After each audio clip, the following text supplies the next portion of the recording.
Dünyadaki tüm diktatörlere ilham kaynağı oldu. İtalya'yı faşizmle yönettiği 25 yılda vatandaşlarını resmen hipnotize etti. 20'li yaşlarında fikirlerinden gram geri adım atmayan ateşli bir sosyalistken onu faşist bir diktatöre götüren yolda neler yaşadı? Şeytan tüyü olan bir politikacı mıydı?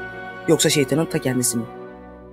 İtalya'nın sıradan bir kasabasında başlayan yaşamı onu önce en tepeye çıkardı, sıkı dostlarıyla dünyayı alt üst etti, herkesin gözünden düşünce de ülkesinden kaçmak üzereyken bir zamanlar benzer görüşleri savunduğu sosyalist partizanlar tarafından ölüme götürüldü. Faşizmin babası olarak anılan Mussolini'nin yaşamına daha yakından bakalım mı? Videoyu beğenmeyi, yorumlarda fikirlerinizi belirtmeyi ve abone olmayı unutmazsanız sevinirim. İyi seyirler. Tam adıyla Benito Amilcare Andrea Mussolini.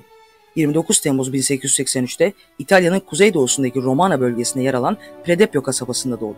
Baba Alejandro, kasabanın demircisi ve ateşli bir sosyalistti. Annesi Rosa ise koyu bir Katolik. Alejandro, onlara benzemesi umuduyla olsa gerek, oğluna hayran olduğu sosyalistlerin isimlerini vermişti. Meksikalı bir devrimci olan Benito Juárez'in, Amilcare Cipriani adlı bir anarşistin ve Andrea Costa adlı Romanolu bir sosyalistin isimlerini. Sosyalizm hakkında bildiği her şeyi de oğluna anlattı.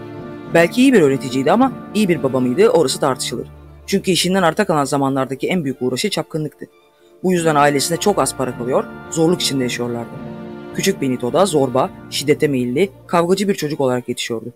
Bir arkadaşını kavga sırasında bıçakla yaraladı. Bunun üzerine annesinin de ısrarıyla Katolik okuluna gönderildi. 14 yaşındayken bir yaralama olayına daha karıştı. Çocuk bağıra çağıra büyüdüğünde nasıl birine dönüşeceğini haykırıyordu ama onu kimse duymuyordu. 20'li yaşlarına geldiğinde dünya görüşünün de etkisiyle zorunlu askerlik hizmetinden sıyrılmak amacıyla İsviçre'ye gitti. Burada Sosyalist Parti'ye katıldı ve gazetecilik yapmaya başladı. Rusya'daki gibi bir devrimin kendi ülkesinde de olması gerektiğini savunduğu yazılarından dolayı sıklıkla halka kışkırttığı gerekçesiyle tutuklandı. Aynı yıllarda annesini kaybetti ve ruhsal dengesi tamamen alt üst oldu. O bu acıyla yüzleşirken İtalya'da asker kaçakları için af çıktı ve Benito ülkesine döndü. Babası yeniden evlenmişti ve evde 16 yaşında bir üvey kız kardeş vardı. Benito, üvey kardeşi Raquel'e ilgi duymaya başladı ama babası bunun utanç verici olduğunu düşünüyordu. Ancak Benito, babasının tüm karşı çıkmalarına rağmen Raquel ile 1910 yılında evlendi. Benito, uslanmaz bir kadın avcısıydı. Çok geçmeden Raquel'i aldattı ve Ida Dalser isminde başka bir kadınla evlendi. Bu evlilikten Benito Albino ismini verdikleri bir oğulları olacak, ancak ilerleyen yıllarda Mussolini'nin siyasi kariyeri faşist bir diktatöre evrildiğinde hem Ida'yı hem de Albino'yu yok sayacak, hükümet ajanları tüm izlerini silecek, önce şüpheli bir şekilde Ida hayatını kaybedecek, ardından da Albino'nun yaşamı zorla kapatıldığı bir akıl hastanesinde şaibeli şekilde son bulacaktı. Raquel ise yüzlerce kez aldatılmasına rağmen sonuna kadar Mussolini'ye sadık kaldı. Birinci Dünya Savaşı'nın başladığı 1914 yılına gelindiğinde Mussolini hala bir sosyalistti. Yeni ailesini de terk ederek Milano'ya taşındı. Çalıştığı sosyalist görüşlü yerel gazetelerde İtalya'nın savaşa girmemesini savunan yazılar yazdı. Bu ateşli yazıları ona İtalyan Sosyalist Partisi'nin kapılarını açtı. Hem partide yükseldi hem de partinin yayın organı olan Avanti gazetesinin başyazarı oldu. Bir süre daha devrim savunucusu ve savaş karşıtıydı. İşte ne olduysa bu dönemde oldu. Benito'nun çocukluğundan beri var olan aykırı düşünceleri sosyalizm kalıbına da sığmamaya başladı. Onun için en önemli şey kaostu belki de. Eğer İtalya savaşa girerse istediği kaos ortamı tüm ülkeye yayılacaktı. Bu da hayalini kurduğu devrimin kıvılcımı olabilirdi. O yıllarda hayal ettiği şey bir devrim olabilir ama sosyalist bir devrim miydi? Bence hayır. Çünkü bir insanın fikirleri birkaç yıl içinde 180 derece değişemez diye düşünüyorum.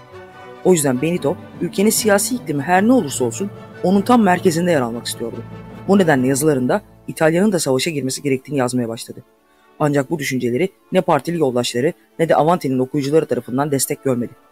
Nihayetinde 1915'te savaş yanlısı gösteriler düzenlediği için bir kez daha tutuklandı. Hal böyle olunca partiden ihraç edildi ve gazetedeki görevinden istifa etti. Ama durmaya niyeti yoktu. Kendisi gibi İtalya'nın savaşa girmesini isteyen çeşitli sermaye gruplarının desteğiyle İtalyan halkı anlamına gelen Il Popolo d'Italia isminde yepyeni bir gazete kurdu. 1915'te İtalya'da İtilaf devletlerinin yanında savaşa dahil olunca Benito'nun cepheye gitme vakti geldi. Geçmişte asker alınmamak için İsviçre'ye kaçmış olsa da savaşı bu kadar delice savunduktan sonra başka şansı yoktu. Gönüllü birlikleri yazıldı ancak kısa bir süre sonra cephede bir havan topunu test ederlerken yanlışlıkla patladı ve vücuduna 40'tan fazla şarapnel saplandı. Onbaşı rütbesine yeni kavuşmuştu ki uzun süre hastanede kaldıktan sonra terhis edildi. Böylece cephede çok zaman harcamadan gazetesinde ve yazılarına geri döndü. Artık tamamıyla bir antisosyalistti. Savaşın sona ermesinin ardından İtalya kazanan tarafta olmasına rağmen istediği sonucu elde edememişti. Ülkenin her yanında homurdanmalar artıyordu. Sosyalistler Bolşevikler benzeri bir devrimi savunarak gösteriler düzenliyordu. Fakat Mussolini artık sınıf bilinciyle değil, sınıflar üstü bir ulusal bilinçle hareket ediyordu. İtalya'nın antik çağlardaki üstünlüğüne geri dönmesi gerektiğini, güçlü bir merkezi hükümet kurulmasını ve bu hükümete bir diktatörün önderlik etmesini istediği yazılarıyla yeniden sivrilmeye başladı. Etrafında da cepheden dönen gaziler ve İtalya'nın savaş sonrası hiçbir kazanım elde edememesine öfkelenen insanlar vardı. Tek bir parti altında toplanarak İtalya'yı eski görkemli zamanlarına geri döndüreceklerine inandılar. En azından Benito Mussolini'ye inandılar. Kendilerine faşist diyen ve kara gömlekliler olarak adlandırılan bu grup, Mussolini'nin önderliğinde sokaklarda gösteriler yapan sosyalistlere saldırmaya başladılar. Gazete bürolarına silah stokladılar. Bu aşamada Mussolini'ye patron anlamına gelen Duce olarak hitap etmeye başladılar. Demokrasinin aptallık olduğuna inanıyorlardı. Buna rağmen 1919 yılında Mussolini, faşistlerin adayı olarak seçime girdi. Ancak sosyalist aday karşısında yenilgiye uğradı. 2 gün sonra da silah stokladığı gerekçesiyle tutuklandı. Ancak hemen serbest kaldı. İtalya'nın siyasi iklimi seçimlerde kaybetmesine rağmen ona iyiden iyiye göz kırpıyordu. Mussolini kendisine gönderilen sinyali hemen anladı. Artık hareketi Ulusal Faşist Parti adı altında resmi olarak örgütledi. 1921 yılında İtalya Kralı Victor Emanuel artan şiddet ve kaosun ortasında parlamentoyu feshetti. Yapılan seçimler faşistlere büyük bir zafer getirdi ve Mussolini daha önce aptalca buldukları parlamentoya milletvekili olarak girdi. Anlaşılacağı üzere Benito Mussolini günün getirdiklerine göre hareket ediyordu. Bildiği tek bir şey vardı. Bu asla yeterli değildi. 1922 yazına gelindiğinde hükümetin tamamen faşistlere teslim edilmesini istedi. Bunun için de kara gömleklileri bir kez daha sahaya söktü. Sosyalist Parti ofislerini yakıp yıktılar. Kuzey İtalya'da birçok yerel yönetimi zorla ele geçirdiler. Ekim ayına gelindiğinde ise tüm kara gömleklileri Roma'ya doğru yürümeye çağırdı. 28 Ekim 1922 gecesi İtalya Başbakanı Luigi Facta'nın istifasını isteyen 30 bin silahlı faşist Roma'ya doğru yürürlerken Mussolini Milano'da kaldı. Luigi Facta Roma'da sıkı yönetim ilan edilmesini emretti. Kral Victor Emanuel ise bu emri imzalamadığı gibi Milano'daki Mussolini'yi yeni bir hükümet kurması için Roma'ya davet etti. Yıllar önce göz kırptığı Mussolini'yi şimdi iktidarın en tepesine oturtuyordu. Mussolini 31 Ekim 1922'de 39 yaşındayken İtalya'nın başbakanı olarak yemin etti. Başlarda bir koalisyon hükümetine muhtaç olsa da Mussolini'nin en son isteyeceği şey birilerine böyle bağımlı olmaktı. 3 Ocak 1925'te faşist çoğunluğun desteğiyle kendisini İtalya'nın diktatörü ilan etti. Artık tek bir hayali vardı. Roma İmparatorluğu'nun görkemli zamanlarına geri dönmek ve bir imparator olmak. 1926 yılına gelindiğinde Sosyalist Parti'nin tüm milletvekilleri tutuklandı ve parti üyeleriyle birlikte sınır dışı edildiler. İşte bu dönemden sonra Mussolini için ne düşünürsek düşünelim, İtalyan halkının büyük çoğunluğunun gözünde inanılmaz bir halk kahramanına dönüştü.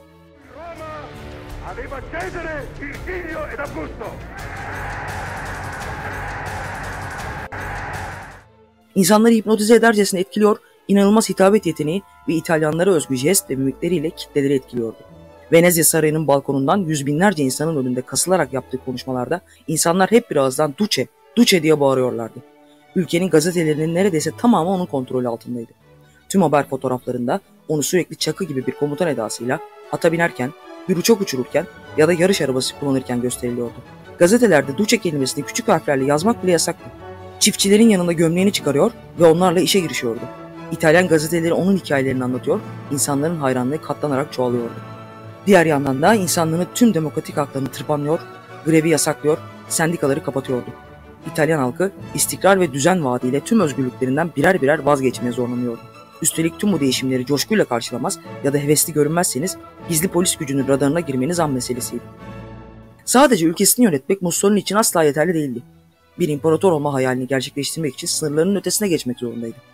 Bu hırsı uğruna da önce Libya'yı ardından da Etiyopya'yı mahvetti. Özellikle Libya'da yapılanlar Avrupa sömürgeciliğinin en kötü örneğiydi. İtalya'nın sömürgeciliğine karşı gelen çeşitli kabilelerden 100 bin kadar Libyalı çölde yürümeye zorlandı. Adeta bir ölüm yolculuğuna çıkaran Libyalıların çoğunluğunu çocuklar, kadınlar ve yaşlılar oluşturuyordu. Büyük bir bölümü bu yolculukta can verdi. Üstelik Libyalı sömürge karşıtlarının lideri Ömer Muhtar, Libyalıların gözü önünde idam edildi. Mussolini'nin imparatorluk hırsları için can veren Libyalılar toplam nüfusun yarısını oluşturuyorlardı. Mussolini'nin Libya'da işleri kendi açısından yolunda giderken ruh ikiziyle büyük buluşması da nihayet gerçekleşti. Adolf Hitler yıllar önce bir hayranı olarak mektup yazdığı Mussolini ile 1934 yılında bir araya geldi. Mussolini Hitler'den pek hoşlanmasa da Hitler ona hayrandı. Selamlamasını, yönetim biçimini, jest ve mimiklerini, kısaca her şeyini taklit edecek kadar büyük hisler besliyordu. Fakat Mussolini'nin üstünlüğüyle oluşan ikili arasındaki bu denge birkaç yıla kadar tamamen değişecekti. Ama şu anda birbirlerine ihtiyaçları vardı. Mussolini 1935 Ekim'inde Etiyopya'yı işgal etti. Çok acımasız ve şiddetli savaşta Etiyopya'nın direnişi sadece 7 ay sürebildi ve Mayıs 1936'da teslim oldular. Mussolini özlemini çektiği imparatorluğuna kavuşmuştu ama 350 bin Etiyopyalı'nın canı pahasına. Mussolini artık popülerliğinin doruk noktasındaydı. Düşüşünü sağlayacak olaylar ise başlamak üzereydi. 1936 yılına gelindiğinde hem Hitler hem de Mussolini İspanya İç Savaşı'nda Franco'nun en büyük destekçisi oldular. Bir yıl sonra da ittifaklarının bir göstergesi olarak İtalya ve Almanya Milletler Cemiyeti'nden ayrıldı. Mart 1938'de ise Almanya İtalya'nın desteğiyle Avusturya'yı işgal etti. 22 Mayıs 1939'da da iki ülkenin savaş zamanında birbirlerine destek olma sözü verdikleri Çelik Paktı'nı imzaladılar. Zira savaş çok yakındı. Ancak Mussolini Almanların kendisinden ordu bakımından kat kat üstün olduğu gerçeğini görmekten çok uzaktı. Mussolini yavaş yavaş Hitler'in Yahudiler ile ilgili görüşleriyle de ilgilenmeye başladı. Çok geçmeden de İtalya'da Yahudi karşıtı yasalar çıkarmaya başladı. Bu yasaların başında da Yahudilerin toplumdan ayrıştırılması ve İtalyan olmayan Yahudilerin sınır dışı edilmesi geliyordu. 1 Eylül 1939'da Almanya Polonya'yı işgal ederek 2. Dünya Savaşı'nı resmen başlattı. Mussolini önce izledi. Çok geçmeden de Alman ordularının Polonya ve Fransa'daki kesin zaferlerine tanık olunca 10 Haziran 1940'da Fransa ve İngiltere'ye savaş ilan etti. Ancak Hitler'in başarılarına karşı Mussolini de bir yerleri işgal etmeli, gücünü göstermeliydi. Bu nedenle de Eylül 1940'da Mısır'daki İngiliz birliklerine saldırı emri verdi. Fakat onlarla yenişemeyince yardımlarına Alman birlikleri koştu. Mussolini bu savaşta Hitler ile eşit değildi ama o bunu göremeyecek kadar körleşmişti. Mısır'daki hezimeti hemen unuttu ve 28 Ekim 1940'da Yunanistan'a saldırdı. Fakat 6 hafta sonra bu saldırıyı da durdurup Hitler'den yardım istemek zorunda kaldı. Peki Almanya ne yaptı? 6 Nisan 1941'de hem Yugoslavya'yı hem de Yunanistan'ı işgal ederek her iki ülkeyi de acımasızca ele geçirdi. Mussolini yenilgiden kurtulmuştu ama psikolojisinin paramparça olduğuna eminim. Hitler Sovyetlere büyük birliklerini göndermeye başladığında son çırpınışlarla bu galibiyetten nemalanmak isteyen Mussolini, Hitler istemese de İtalyan birliklerini Rus cephesine sürdü. Ancak Mussolini'nin bitmek bilmeyen hırsının kurbanı 30 bin İtalyan askeri Rusya steplerinde can verdi. Bir o kadarı da esir düştü ve ülkelerine bir daha dönemediler. İkinci Dünya Savaşı İtalyanların aşağılandığı bir devreye girmişti. Bir zamanlar Duce diye ortalığı inleten İtalyan halkı için Mussolini'den nefret etme zamanı da gelmişti. Çünkü 1943 yazına gelindiğinde müttefikler Roma'yı bombalamaya başladılar ve Sicilya'yı ele geçirdiler. Bu açıkça İtalya'nın yenilgisi anlamına geliyordu. Bombardımanlarda siviller ölüyor, ülkede büyük bir kıtlık baş gösteriyordu.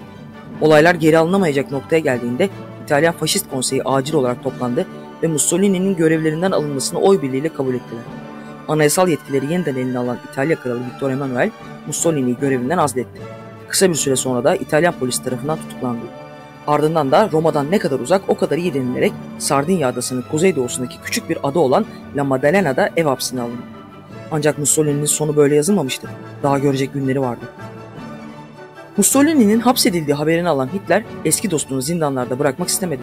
En gözde askerlerinden biri olan Otto Skorzeny'nin başında bulunduğu küçük bir birlik planörlerle Mussolini'nin tutulduğu adaya iniş yaptılar ve 12 Eylül 1943'te onu kaçırarak Viyana'ya götürdüler. Birkaç gün sonra da Almanların Doğu Cephesi karargahının bulunduğu Polonya'daki Rastenburg'da Hitler'le karşı karşıyaydı. Hitler'in planı belliydi ve Mussolini bunu uygulamak zorundaydı. Birkaç gün sonra Kuzey İtalya'ya döndü ve Garda Gölü kıyısındaki küçük bir kasabaya yerleşerek İtalyan Sosyal Cumhuriyeti'ni kurduğunu ilan etti. Korumasını da bizzat Hitler'in güvenliğini sağlayan özel birlik üstlenmişti. Artık tamamen onun kontrolündeydi ve yine onun kontrolünde olan kukla bir devleti idare ediyordu. Ancak müttefikler Avrupa'nın kontrolünü yavaş yavaş ele geçiriyorlardı. Hitler'in bu savaşta yenileceği artık ayan beyan ortadaydı. Başından beri kendi faydasını ön planda tutan Mussolini de kaçış planını devreye soktu. Yanına metresi Clara Petacci ile birlikte bir grup asker aldı ve kendisi de Alman askeri üniforması giydi. Amacı savaşta tarafsız olan İsviçre'ye kaçmaktı. Ancak İtalyan partizanlar bir kontrol noktasında araçlarını durdurduğunda ülkelerini yıkıma götüren Mussolini'yi her ne kadar kendisini kamufle etmeye çalışsa da tanıdılar. Kurulan Halk Mahkemesi'nde verilen karar sonrası 28 Nisan 1945'te de kurşuna dizerek idam ettiler. Ardından da onun öldüğünü İtalyan halkına ispatlamak için Milano'ya getirerek teşhir ettiler. Mussolini'nin ölümünden sadece 2 gün sonra da Hitler ölümünü kendi elleriyle sağladı. Bir hafta sonra Almanlar teslim oldu ve kabus gibi geçen yılların ardından 2. Dünya Savaşı resmen sona erdi.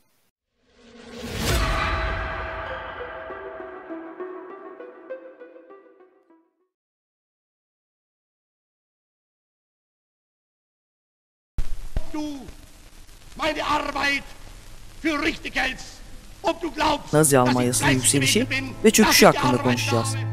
Adolf Hitler'in siyasete nasıl başladığını, Nazi Partisi'ni nasıl zirveye taşıdığını ve 2. Dünya Savaşı ile birlikte nasıl bir sona doğru adım adım ilerlediğini anlatacağız.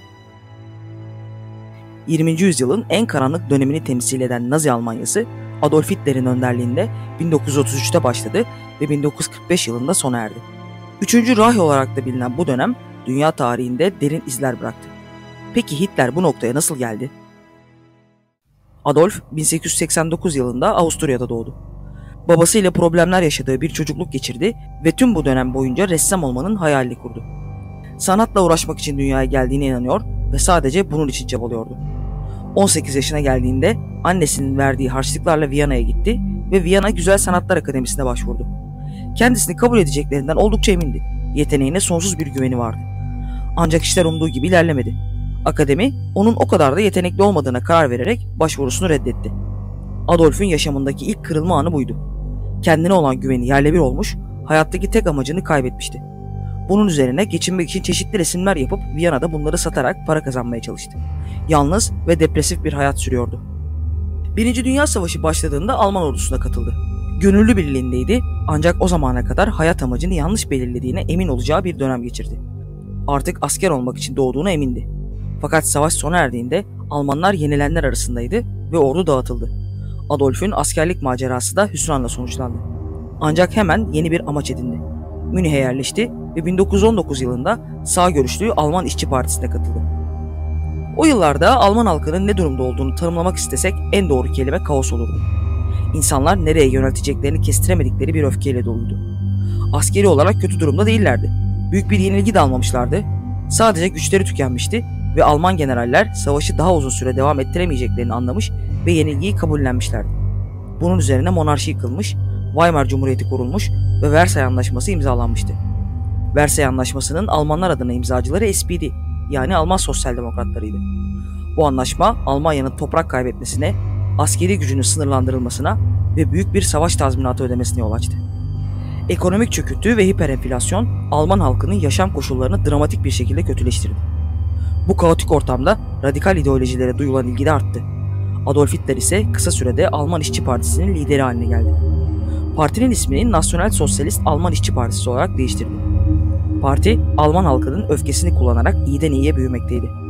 İçinde bulundukları şartların tüm sorumluluğunu da Yahudilere, komünistlere ve Versay Anlaşması'nı imzalayan sosyal demokratlara yüklemeye başladılar.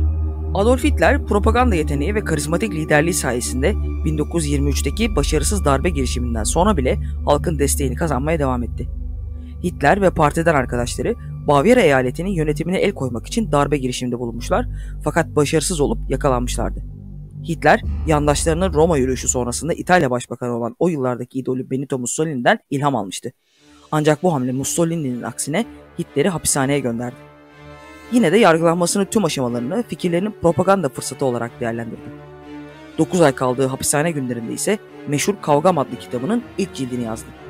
Bu kitap onun ideolojisinin ve gelecekteki politikalarının temel taşlarını oluşturuyordu. 1929 yılında Amerika'dan başlayarak tüm dünyayı etkileyen bir ekonomik çöküntü olan Büyük Buhran, Almanya'daki sıkıntıları daha da derinleştirdi. Bu durum Nazi Partisi'ne olan desteği arttırdı. Hitler karizmatik liderliği sayesinde halkın desteğini kazanmakta ustalaşıyordu. Yine Mussolini'nin kara gömleklerinden esinlenerek oluşturulan Nazilerin paramiliter kolu SEA'lar da sokakların gücünü elinde topluyordu. SEA'lar Yahudilere, komünistlere saldırıyor, onları engellemek isteyenlere yine saldırıyordu. Sokaklarda şiddet eylemleri yapıyor ve Nazi Partisi'nin isminin ve ideolojisinin Alman halkı tarafından öğrenilmesini sağlıyorlardı. Neticede tüm bu hamleler başarılı oldu ve Nazi Partisi 1932'de girdiği seçimden birinci parti olarak çıktı. 1933 yılında da Cumhurbaşkanı Paul von Hindenburg Hitler'i Alman şansölyesi olarak atadı. Bu atamanın üzerinden bir ay bile geçmemişti ki Almanya'yı sarsan büyük bir yangın Berlin caddelerini aydınlatacaktı. 27 Şubat 1933 gecesi Alman parlamentosunun toplandığı Reichstag binasında çok büyük bir yangın çıktı. Kundaklama olarak kayıtlara geçen yangın sonrası bina kullanılamaz hale gelirken yangını çıkaran da kendi itirafı neticesinde Marinus van der Lubbe adında psikolojik sorunları olan bir komünistti. İşte bu yangın Hitler'e verilen en büyük hediye oldu. Reichstag yangınını bahane eden Hitler ülkedeki tüm muhalefeti bastırdı ve Mart 1933'te geçici yetki yasasını geçirdi.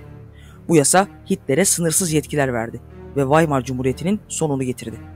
Yasama yetkisi tamamen Hitler'in elindeydi. Tüm muhalefet partileri kapatıldı, sendikalar yasaklandı ve Nazi ideolojisi doğrultusunda bir polis devleti kuruldu. Artık Almanya tamamıyla Nazi Partisi'nin kontrolündeydi. Sonraki yıl Cumhurbaşkanı Hindenburg'da ölünce Hitler kendisini Führer ilan etti. Tüm siyasi rakipleri yani komünistler ve ilericiler birer birer yakalandı. Önce hapse atıldı, sonraki yıllarda da toplama kamplarına gönderildi. Nürnberg yasaları ile de Yahudi karşıtı politikalar hızla hayata geçirildi. Nazi Almanyası'nın iç politikası bir düşman yaratmak üzerine kuruluydu. Dış politikası ise Versay Anlaşması'nın hükümlerini ihlal etmek ve Almanya'nın sınırlarını genişletmek üzerine kurulu bir saldırganlık politikasıydı. Hitler ne yapmak istediğini tam olarak biliyordu. 14 Mart 1936'da Münih'te yaptığı bir konuşmada "Ne tehditler ne de uyarılar beni yolumdan alıkoyamayacak. Bir uyurgezerin içgüdüsel eminliğiyle takdiri ilahi tarafından bana verilen yolu izliyorum" dedi. Planı belliydi. Hitler, yaşam alanı anlamına gelen Lebensraum teorisi doğrultusunda Almanya'nın doğuya doğru genişlemesi gerektiğini inanıyordu. 1938'de Avusturya'nın ilhakı, ardından da Çekoslovakya'nın işgali bu planın ilk adımlarıydı. 1 Eylül 1939'da Polonya'yı işgal etmeleri 2. Dünya Savaşı'nın resmen başlamasına neden oldu. Naziler, Almanların dünyadaki tüm insanlardan üstün bir ari ırk olduklarına inanıyorlardı. Bu yüzden de diğer uluslara hükmedebileceklerine inandılar. Böylece ülkeleri birer birer işgal etmeye başladılar. Özellikle Doğu Avrupa ülkelerinde Yahudi nüfus oldukça fazlaydı. Sadece Polonya'da 1.700.000 Yahudi yaşıyordu. Fakat hedefleri sadece Yahudiler değildi. Kendilerinden aşağı gördükleri diğer ırklar ve muhalifler üzerinde tam bir kontrol sağlamak istiyorlardı. İşgal ettikleri ülkelerdeki neredeyse tüm mahalleleri ev ev tek tek arayarak Yahudileri, Romanları, siyahları, muhalifleri, Katolikleri, Polonyalı milliyetçileri, kısacası kendilerinden aşağı gördükleri herkesi toplamaya ve infaz etmeye başladılar. Bu kişiler aynı zamanda siyasi olarak da düşmanlarıydı. Sistematik cinayetlerin başlangıç noktası bu infaz birlikleri oldu. Nazi rejimi, ülke içinde de toplumun her alanını kontrol altına almak için yoğun propaganda ve baskı politikaları uyguluyordu. Joseph Goebbels'in önderliğindeki Propaganda Bakanlığı, medya, sanat ve eğitim alanlarında Nazi ideolojisini yaymaya başladı. Hitler Gençliği ve Kadınlar Birliği gibi örgütler, gençleri ve kadınları rejime sadık bireyler olarak yetiştirdi. Özellikle gençlik örgütleri, çocuklar ve gençler üzerinde çok etkili oldu. Nazi rejiminin en karanlık yönlerinden biri de sistematik Yahudi soykırımı, yani Holocaust'tu. Avrupa'da yaklaşık 6 milyon Yahudi toplama kamplarında ve ölüm kamplarında katledildi.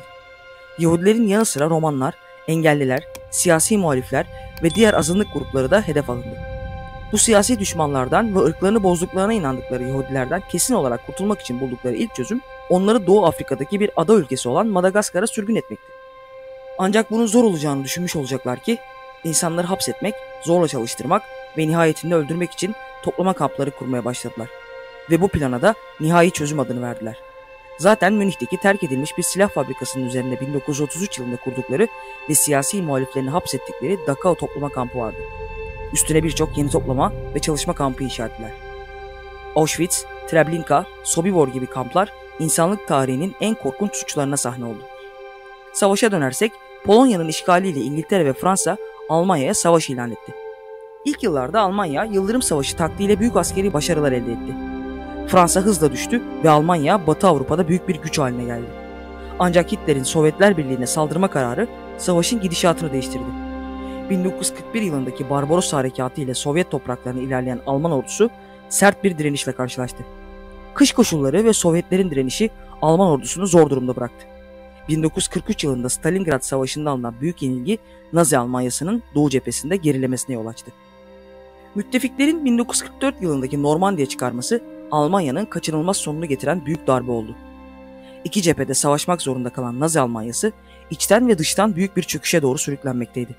Sovyet askerleri 1945 yılının Nisan ayında Berlin'e dayandığında şehir de kaçınılmaz bir sona doğru ilerlemekteydi. Ein Sowjetzeichen soll er vor sich hertragen und wir werden in unserem Zeichen wieder siegen. Hitler sığınağında saklanırken Nazi Almanyası'nın hiç atmamış olması gereken kalbi de yavaş yavaş duruyordu. 30 Nisan 1945'te artık kaçacak yeri kalmadığını anlayan Hitler, sevgilisi Eva Braun ile birlikte intihar etti.